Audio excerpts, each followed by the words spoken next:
কোন কোন টিপসগুলো জানলে আপনি ব্যবসায় লাভবান হতে পারবেন। আর এই টিপসগুলো জানতে কিন্তু এই ভিডিওটা প্রথম থেকে শেষ পর্যন্ত দেখতে হবে। তো চলুন ভিডিওটি দেখতে থাকুন। হ্যালো এভরিওয়ান, আসসালামু আলাইকুম। কেমন আছেন সবাই? আশা করছি সবাই ভালো আছেন। যে যেখান থেকে দেখছেন আশা করছি সবাই ভালো আছেন ও সুস্থ আছেন। তো ভিডিওর প্রথমে একটা কথাই বলবো, যারা পাইকারি ও খুচরা নিতে চান স্ক্রিনে দেওয়া হোয়াটসঅ্যাপ নাম্বার থেকে ইনবক্স করে ফেলবেন। পাইকারি ও খুচরা নিতে চাইলে কিন্তু আপনারা খুবই স্বল্প মূল্যে আমার কাছ থেকে ড্রেসগুলো পেয়ে যাবেন। তো আজকে কিন্তু আমি জয়পুরি প্যাটেলস দেখাবো, আর তার পাশাপাশি আমি আপনাদের সাথে শেয়ার করব কিছু টিপস, যে টিপসগুলো জানলে আপনারা ব্যবসায় অবশ্যই লাভবান হবেন। তো ভিডিওটি কিন্তু প্রথম থেকে শেষ পর্যন্ত দেখতে হবে। আর হ্যাঁ, ভিডিও শুরুতেই আমি একটা কথা বলে নিচ্ছি, যারা যারা আমার চ্যানেলে নতুন আছেন প্লিজ চ্যানেলটি সাবস্ক্রাইব করে পাশে থাকবেন, লাইক কমেন্ট ও শেয়ার করবেন। তো চলুন আমি আজকে আপনাদের সাথে শেয়ার করে ফেলি আপনারা কোন জিনিসগুলো, আসলে কোন টিপসগুলো আপনারা ইউজ করলে আপনাদের ব্যবসায় লাভবান হতে পারবেন। আসলে ব্যবসায় লাভবান হওয়ার জন্য কিন্তু সবচেয়ে বেশি গুরুত্বপূর্ণ হচ্ছে ব্যবসায়ের বিক্রি বাড়ানো, খরচ, তারপর হচ্ছে গিয়ে বিক্রি বাড়াতে হবে, পাশাপাশি হচ্ছে গিয়ে খরচ ও লাভের হিসাবটা আপনাদেরকে ঠিক রাখতে হবে। আপনি খরচ কিভাবে করছেন, কিভাবে মানে কত টাকা আপনার লাভ হয়েছে, এই জিনিসগুলো যদি আপনি পুঙ্খানুপুঙ্খভাবে হিসাব রাখেন তাহলে কিন্তু অবশ্যই আপনি ব্যবসায় লাভবান হতে পারবেন। তো চলুন আমি আপনাদেরকে কিছু টিপস শেয়ার করছি। বিশেষ করে অল্প পুঁজির ব্যবসা যারা করে তারা এই টিপসগুলো কিন্তু ফলো রাখবেন। যদি ফলো করতে পারেন তাহলে অবশ্যই আপনাদের ব্যবসায় আপনারা ভালো কিছু করতে পারবেন। প্রথমে আপনারা লাভ ক্ষতির হিসাবটা প্রতিদিন রাখবেন। ধরেন আপনি প্রতিদিন কত টাকা বিক্রি করছেন, কত টাকা আপনার লাভ হচ্ছে, কত টাকা আপনার ক্ষতি হচ্ছে, কোথায় আপনি ইনভেস্ট করছেন, কিভাবে আপনি বিক্রিগুলো করছেন, প্রত্যেকটার ড্রেস হোক বা পণ্য হোক, কিভাবে সেখান থেকে আপনি হচ্ছে গিয়ে লাভবান হবেন, মানে কিভাবে সেখান থেকে আপনি কত টাকা লাভ করেছেন বা কোন জায়গাটাতে আপনার ক্ষতি হয়ে গেছে, সেই জিনিসগুলো আপনি একটু নোট করে রাখুন, তাহলে কিন্তু আপনার জন্য অনেক বেশি বেস্ট হবে। প্রতিটি পণ্যের ক্রয় মূল্য প্লাস পরিবহন খরচ প্লাস প্যাকেজিং প্লাস ডেলিভারি, তাছাড়া আরও অন্যান্য অনেক খরচ আছে, সেই হিসাবগুলো আপনাকে কিন্তু অবশ্যই বিক্রয় মূল্য হিসাবে ঠিক করে, মানে সব কিছু ঠিক করে তারপর হচ্ছে গিয়ে আপনার পণ্যর বিক্রয় মূল্য ধরতে হবে। তাছাড়া আপনাকে আরেকটা জিনিস করতে হবে, সেটা খুবই গুরুত্বপূর্ণ, সেটা হচ্ছে গিয়ে আগে আপনাকে ক্রেতা খুঁজতে হবে, ক্রেতাকে বুঝতে হবে এবং খুঁজতে হবে। ঠিক আছে, ক্রেতাকে যদি আপনি না বুঝেন তাহলে কিন্তু আপনি ব্যবসায় হচ্ছে গিয়ে লাভবান হতে পারবেন না। আপনি আপনার ক্রেতা আপনার কাছে কোন ধরনের প্রোডাক্ট চাচ্ছে সেই হিসাবেই কিন্তু আপনাকে ব্যবসা করতে হবে। সেটা কাপড়ের ব্যবসা হতে পারে, পাশাপাশি অন্যান্য ব্যবসাগুলো কিন্তু হতে পারে।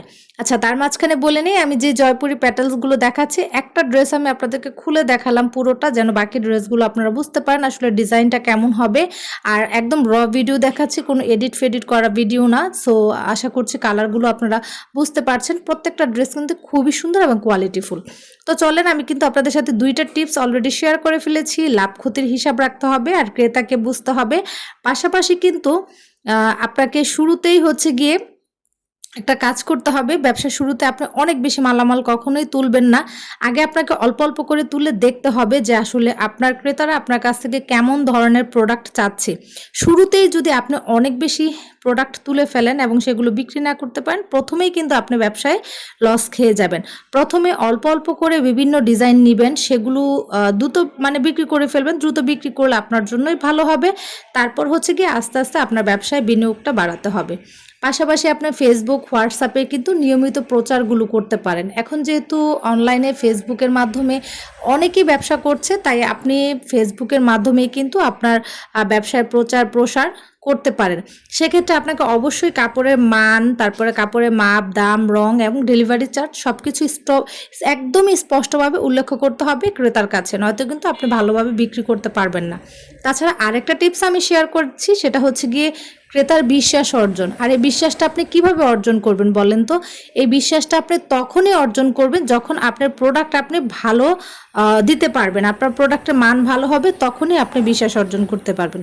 তাছাড়া আমি আরেকটা টিপস শেয়ার করছি, সেটা হচ্ছে ব্যবসার টাকা ও ব্যক্তিগত টাকা আলাদা রাখতে হবে। আপনি ব্যবসার টাকা আর আপনার ব্যক্তিগত টাকা অবশ্যই আলাদা রাখবেন। দুইটা যদি আপনি একসাথে রাখেন এবং একসাথে খরচ করেন তাহলে কখনোই আপনি ব্যবসায় কিন্তু লাভবান হতে পারবেন না।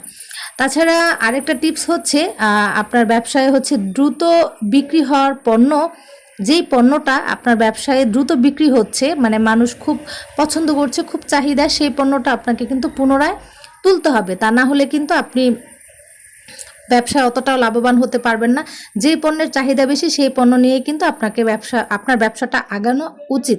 তা না হলে আসলে ব্যবসায় প্রচার প্রসার করে কোনো লাভ নেই। আপনাকে আগে ক্রেতাকে বুঝতে হবে, তারপর হচ্ছে গিয়ে ক্রেতার চাহিদা অনুযায়ী সেই পণ্য নিয়েই কিন্তু আপনার ব্যবসাটা আপনাকে আগাতে হবে। তা না হলে আসলে ব্যবসা অতটাও ভালো হয় না। সেজন্য প্রথমেই আপনাকে অল্প অল্প পুঁজি নিয়ে হচ্ছে গিয়ে ব্যবসা শুরু করতে হবে। দেন যখন আপনি বুঝে যাবেন যে আমার ক্রেতারা আমার কাছ থেকে এই ধরনের প্রোডাক্টটাই চাচ্ছে, তখন আপনি সেই প্রোডাক্ট নিয়েই কিন্তু ব্যবসা করতে পারবেন। তাছাড়া আরেকটা যে জিনিসটা সেটা সবচেয়ে বেশি কমন, বাকিতে বিক্রি কমাতে হবে।